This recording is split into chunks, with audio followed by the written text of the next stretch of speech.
this is Shahin. Welcome back to Learn Something More YouTube channel. Today we will discuss Andhra Pradesh State 8th class mathematics chapter number 3 understanding quadrilaters. Before exercise 3.4 some introduction part is there beta. We will discuss right now.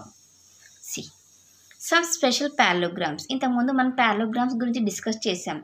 Parallelograms లో కూడా కొన్ని special ఉన్నాయమ్మా. అవేంటో చూద్దాం. Rhombus గురించి. Okay, rhombus అని మనం ఎలా చెప్తాము అంటే ఒక ప్రాపర్టీ ఉంది, ఆ ప్రాపర్టీని బేస్ చేసుకొని చెప్తాం. See the diagonals of a rhombus are perpendicular bisector of one another.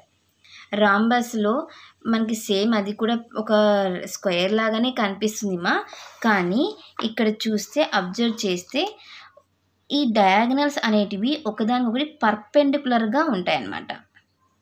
Okay, same దీనికి కూడా మనం ప్రాపర్టీస్ కైట్కి ఎలా అయితే యూజ్ చేస్తూ ఉంటామో దీనికి కూడా అలానే ఉంటాయి. Sides of a rhombus are of the sides of a rhombus are all the same length. మనము స్క్వేర్లో ఎలా తీసుకుంటామో అలానే ఉంటాయి, కానీ ఇక్కడ కొంచెం స్లైట్ డిఫరెన్స్ ఏముంటుందంటే ఇక్కడ పర్పెండిక్యులర్ కైట్లో అయితే డయాగనల్స్ ఒకదానికొకటి పర్పెండిక్యులర్గా ఉంటాయి, కానీ ఇక్కడ సైడ్ ఎలా ఉంది ఒకటి ప్యారలల్గా ఉంటాయి. కరెక్టా?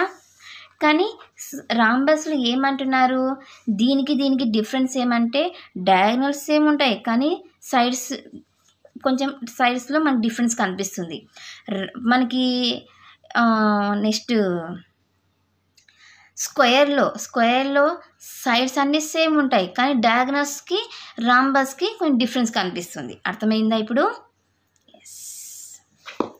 A rhombus has all the properties of a parallelogram and also that of a kite. Okay, parallelogram properties అన్నీ కూడా సాటిస్ఫై చేస్తాయి. ఓకే, కైట్ ప్రాపర్టీస్ కూడా సాటిస్ఫై చేస్తాయి, సేమ్ ఉంటాయి. కానీ ఇక్కడ కొంచెం ప్రాపర్టీ చదివితే the diagonals of a rhombus are perpendicular bisector of one another. Diagonals ఒకటి కొంచెం మనకి ప్రాపర్టీస్లో కొంచెం డిఫరెంట్గా, ప్యారలోగ్రామ్లో మనకి అలా ఉండదు, కానీ కైట్లో ఉంటుంది సేమ్. ఈ ప్రాపర్టీని యూజ్ చేసుకుంటాం. అర్థమైందా? ఎస్. రెక్టాంగిల్ కూడా ఒక ప్యారలోగ్రామే, కానీ కొన్ని ప్రాపర్టీస్ని అబ్జర్వ్ చేద్దాం. ఇక్కడ ప్రతి ఒక్క యాంగిల్ రెక్టాంగిల్లో ఈక్వల్గా ఉంటాయి, కానీ ప్యారలోగ్రామ్లో ఈక్వల్గా ఉండవు. అడ్జసెంట్ యాంగిల్స్ అన్ని యాడ్ చేసి 180 degreesకి ఈక్వల్ అవుతుందని చెప్పుకుంటాం. ఇంకా ఏమంటే the diagonals of a rectangle are equal length. Diagonals వచ్చేసి ఈక్వల్ లెంత్లో ఉంటాయి రెక్టాంగిల్లో. Okay, in a rectangle the diagonals bisect besides being equal in length bisect each other. ఓకేనా? అర్థమైందా? నెక్స్ట్ స్క్వేర్ గురించి డిస్కస్ చేద్దాం. స్క్వేర్ కూడా ఒక ప్యారలోగ్రామ్లో ఉన్న ఒక పార్టే, కానీ ఇక్కడ స్క్వేర్లో ఏమేమి అబ్జర్వ్ చేయాలి అంటే సైడ్స్ అన్నీ ఈక్వల్ ఉంటాయి. ఓకే, యాంగిల్స్ ఈక్వల్గా ఉంటాయి. సైడ్స్ అన్నీ ఈక్వల్గా ఉన్నాయి, యాంగిల్స్ అన్నీ right angle. BL equal to ET అంటున్నారు. నెక్స్ట్ బిఎల్ అని ఈటీ అనేది పర్పెండిక్యులర్గా ఉంది.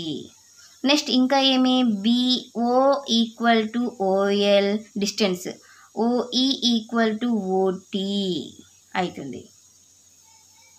ఓకేనా? చూడండి ఇక్కడ the diagonals of a square are perpendicular bisector of each other. Okay, same మనం రాంబాస్లో డిస్కస్ చేసాం కదా, అలాగే ఇది కూడా. ఓకేనా?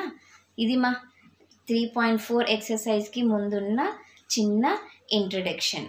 నెక్స్ట్ క్లాస్లో మనము ఎక్సర్సైజ్ 3.4ని డిస్కస్ చేసుకుందాం. ఎవరికైనా ఏమైనా డౌట్ ఉంటే ప్లీజ్ కామెంట్ చేయండి. నా వీడియో కనుక మీకు నచ్చినట్లయితే ప్లీజ్ లైక్ చేసి, షేర్ చేసి, సబ్స్క్రైబ్ చేయండి. Thank you for watching my video. Take care to all of you.